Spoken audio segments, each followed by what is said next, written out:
Good morning. Look at us wearing same jama. সেটা ঠিক আছে। আমরা ট্রেনিং করছি। কালকে লাস্ট ওই পর্যন্ত ভিডিও ছিল যে ভাইটা ব্লগ করলো, তারপর আর কিছু করিনি, কারণ কালকে আমি আর কোথাও যাইনি, আমার মধ্যে একদম এনার্জি ছিল না ওই মন্দিরটা অতক্ষণ নিয়ে করে। আর যদি তো আমার মা দাদা এর মা বাবা মানে প্রায় গোটা বলতে গেলে গোটা হোটেলই চলে গেছে হচ্ছে পুজো দিতে, কামাখ্যার পুজো দিতে। আমি অফকোর্স উঠতে পারিনি, কারণ 3:30টার সময় বেরিয়ে গেছে। 3:30টার সময় বেরিয়েছে, উঠতে পারি কোনো পারিনি আমি। তো উঠেছিলাম একটুখানি, আবার ঘুরে ঘুরেছি। তো এখন আমি রেডি হচ্ছি। আমার বাবা আমার জনকে চিড়িয়াখানায় নিয়ে যাবে। তার জন্য একটু মজা। আমাকে যেতে পারলাম না, কোনো ব্যাপার না, চিড়িয়াখানায় যাবো।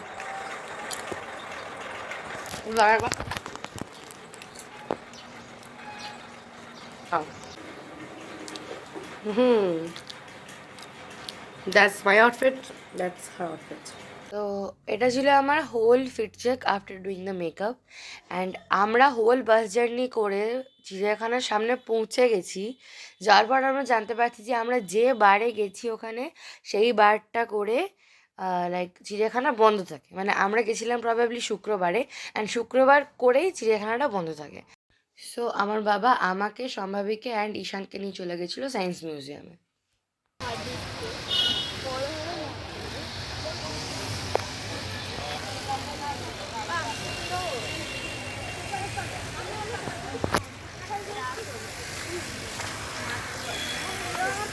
এই সায়েন্স মিউজিয়ামটা বিশাল বড় ছিল, লাইক বাইরে এরকম পার্ক ছিল।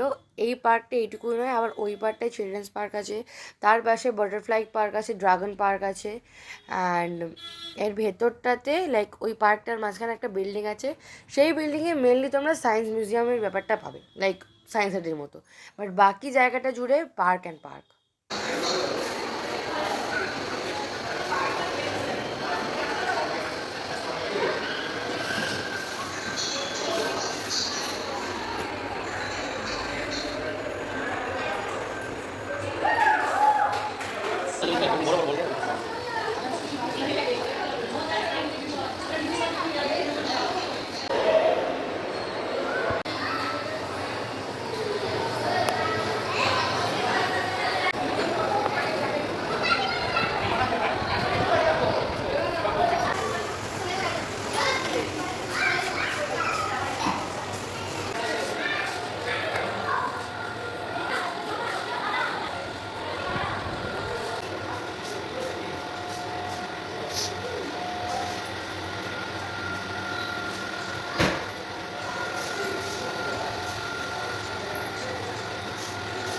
এখানকার মেন জিনিস যেটা আমার সবচেয়ে ভালো লেগেছে, দ্যাট ইজ এখানের প্রত্যেকটা জিনিস ভীষণই ডিটেলসে অর্গানাইজডভাবে দেওয়া আছে।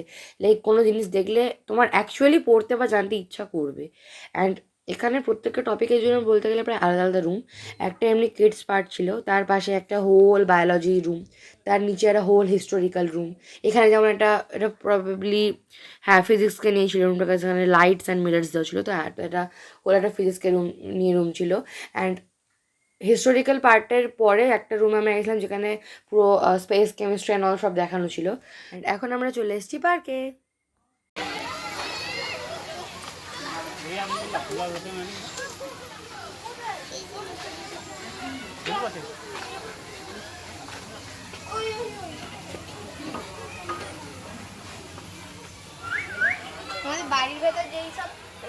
আগে যে কাঁচের বক্সের পার্টটা ছিল ওর মধ্যে বাটারফ্লাইস ছিল, ক্যামেরায় অতটাও ক্যাচ করতে পারিনি, বাট আমি সামনে থেকে অনেকগুলোই দেখেছিলাম।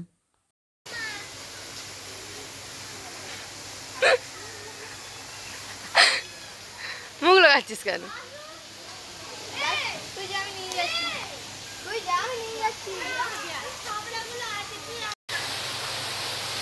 ভিডিও করবো তার মধ্যে ওর হাজারটাই। তো ফাইনালি আমরা এখন ফিরছি আমাদের হোটেলে। আমার মা আর দাদা আরও অনেকের সাথেই 13 ঘন্টা লাইন দিয়ে পুজো দিয়েছিল। অ্যান্ড আমি যেতে পারিনি, সেই জন্য আমি কিছু রেকর্ডিংস বা কিছুই করতে পারিনি। বাট আমার মা কয়েকটা ছবি তুলেছিল, তো সেগুলোই আমি তোমাদেরকে দেখিয়ে দেবো, অ্যান্ড যদি কিছু বলতে পারি তো বলে দেবো। কামাখ্যাতে গিয়ে একটা বড় লাইনের পর 3টে বড় বড় রুমে ওরা সবাই ডিভাইড হয়ে গেছিলো। দেন সেই 3টে রুম থেকে আস্তে আস্তে লাইনটাকে টানা হচ্ছিল। একটা টোকেনে ওদের সবার মুখের পিকচার চলে এসেছিল। সেই টোকেনটা কালেক্ট করতে পারলে তবে তুমি গর্ভগৃহে ঢুকতে পারবে। অ্যান্ড তারপর 13 ঘন্টা লাইন দিয়ে ফাইনালি আমার মায়েরা পৌঁছে দেয়। অ্যান্ড সেদিন রাত্রেবেলায় আমাদের গাড়ি ছেড়ে দিয়েছিল। এটা হচ্ছে তার পরের দিন সকালবেলার ক্লিপ। আসবি ব্লগে?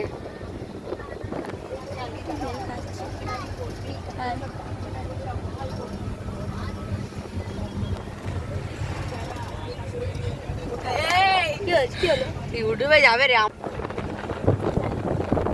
দেখ বন্ধ করে এই তুই আসিস তো লোক। হাই গাইস, এখন দেখতে পাচ্ছেন দিদি এখন কাঁদছে। এক্সকিউজ মি, কাঁদছে। আমি কাঁদছি না। আর কাঁদার কথা বললে নাকি চোখে ধুলো ঢুকে যায়। জানলা থেকে মুখ বার করে কাঁদছে, বলে চোখে ধুলো ঢুকে গেছে। আমি জানালে করে কাঁদলি কার দিবি দিতে হবে বল? তোর দিবি দিয়ে দেবো। আমি মরে যাবো। আমার দিবি আমি কাঁদিনি। গাইস দেখছে, এডিটিং তো আমিই করব। তো কোচবিহারে পৌঁছে একটা ভিলা মতো ছিল, সেখানে 3টে না 2টো প্রবাবলি বড় বড় হল রুম নিয়ে নিয়েছিল। সেখানেই সবাই লাইক ওয়াশরুম ছিল, সেখানেই সবাই স্নান করেছিল অ্যান্ড আউটফিট নিজে চেঞ্জ করে নিয়েছিল। অ্যান্ড দেন আমরা সবাই আলাদা আলাদাভাবে ঘুরতে বেরিয়ে গেছিলাম। সবাই আলাদা আলাদা টোটো বুক করেছিল, করে ঘুরতে বেরিয়ে গেছিলো। কটা ঘর সব 17 পাতাতে লিখতে হবে তোমার আছে কিনা। দেন আমরা নেমেছিলাম একটা মন্দিরে। এটা আমাদের ফার্স্ট স্পট ছিল। এখানে কিছুক্ষণ আমরা ঘুরেছিলাম, লাইক চারিদিকটা দেখেছিলাম। দেন আমরা ওখান থেকে আরেকটা স্পটে চলে গেছিলাম।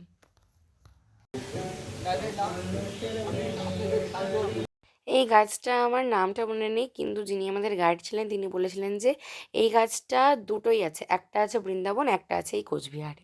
দেন আমরা এসেছিলাম এই মন্দিরটায়। এই মন্দিরটার বাড়ি থেকে গ্রিলটা ছিল বলে ভেতরে এক্সাক্ট কিছু দেখতে পাবে না তোমরা, কিন্তু ভেতরে একটা বিগ্রহ রাখার জন্য এমনি স্ট্যান্ড মতো করে দেওয়া ছিল। আর বিগ্রহটা অনেকটাই উঁচু। লাইক স্ট্যান্ডটাকে দেখে বোঝাই যাচ্ছিল যে প্রচুর উঁচু বিগ্রহটা তৈরি করা হয়। অ্যান্ড দ্য স্পেশালিটি ইজ কি এই বিগ্রহটা প্রত্যেকবার একজন মুসলিম কারিগরই তৈরি করে, কোনো হিন্দু কারিগর তৈরি করে না।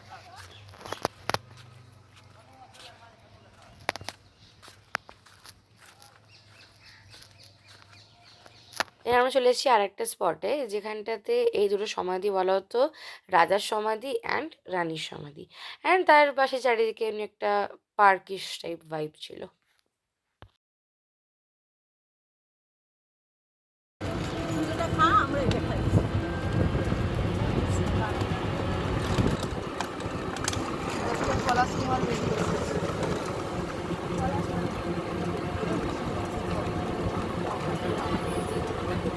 অ্যান্ড দেন যেটা তোমরা এখন দেখছো, এটা নাকি ভারতের কোনো যুদ্ধে ইউজ হয়েছিল।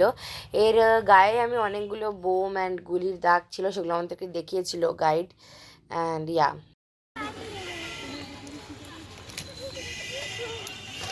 মদন মোহনের মন্দিরটা একটা ছবি তুলিস। যেমনটা তোমরা দেখতেই পাচ্ছ কি লেভেলের সুন্দর এই মন্দিরটা। লাইক চারিদিকটায় গাছপালা আছে অ্যান্ড মাঝখানে এত প্রিটি একটা মন্দির। বাট এই মন্দিরের একটাই ব্যাপার হচ্ছে কি, আমাদের পা পুড়তে পুড়তে আমরা বাঁচিয়েছি। অ্যান্ড আমি চলে এসেছিলাম এই এত উঁচু একটা হনুমানজি স্ট্যাচুর সামনে। তার পাশে একটা মা মহামায়া মন্দিরও ছিল। এই স্ট্যাচুটার হাইটটা আমার মনে নেই, but it was one of the highest statues.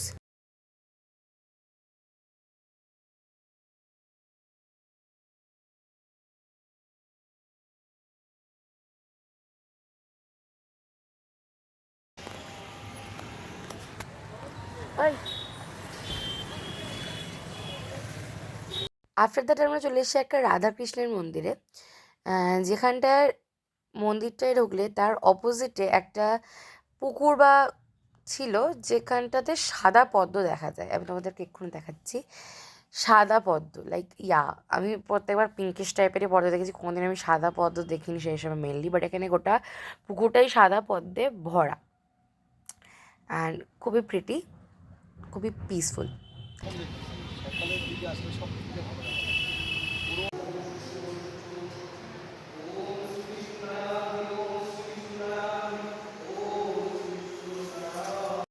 And এখন আমরা চলে এসেছি লোকনাথ বাবার ধামে।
ডান দিকে বললো,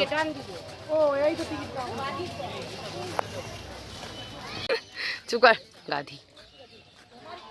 অ্যান্ড এখন আমরা চলে এসেছি রাজবাড়িতে, বাট রাজবাড়ির ভেতরে আমাদের কিছু রেকর্ডিং করতে দেয়নি, তো আমি জাস্ট বাইরের পার্টটাই তোমাদেরকে দেখাতে পারবো। তো সেদিন খাওয়া দাওয়া করে বিকেলেই আমাদের গাড়ি ছেড়ে দিয়েছিল, বাট আমি এমন কোনো ভিডিও করিনি। এটা হচ্ছে এরপরে যে ক্লিপটা দেখবে সেটা হচ্ছে তার পরের দিন সকালে, মানে মায়াপুর যাওয়ার দিন। হাই গাইস, আজকে দিদি রাগ করেছে, এই দেখুন রেগে গেছে। এখন দিক থেকে রোদ আসছে, আমার মুখটা কালো লাগছে। তো কালোই তো তোর। আমার কেক করে মামা কোনো পড়ে যাচ্ছে, এরম ভাবে মানে এরম ভাবে। হ্যাঁ এই দেখুন কালো লাগছে, কালো পুরো কালো হয়ে গেছে। হ্যাঁ, আর রেগে গেছে রিসানের উপর, এই ছেলেটার উপর। কারণ এনি চুল বাঁধতে দেয় না এই দিদিকে। না, আমি চুল বেঁধে যে চুল খুলে দিয়েছি ইনস্ট্যান্টলি। হ্যাঁ ওই, আর ফটো তুলতেও দেয় না। আপনার ভাগ্নিকে দিয়েছে।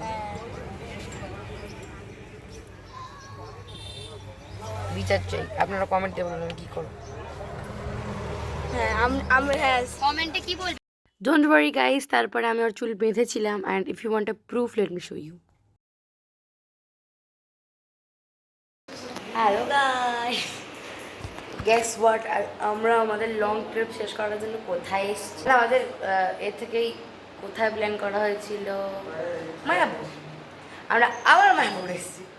এই নিয়ে রাজার সাথে একবার, সোনার সাথে একবার, দুটো ব্লগ গেছে মায়াপুরে।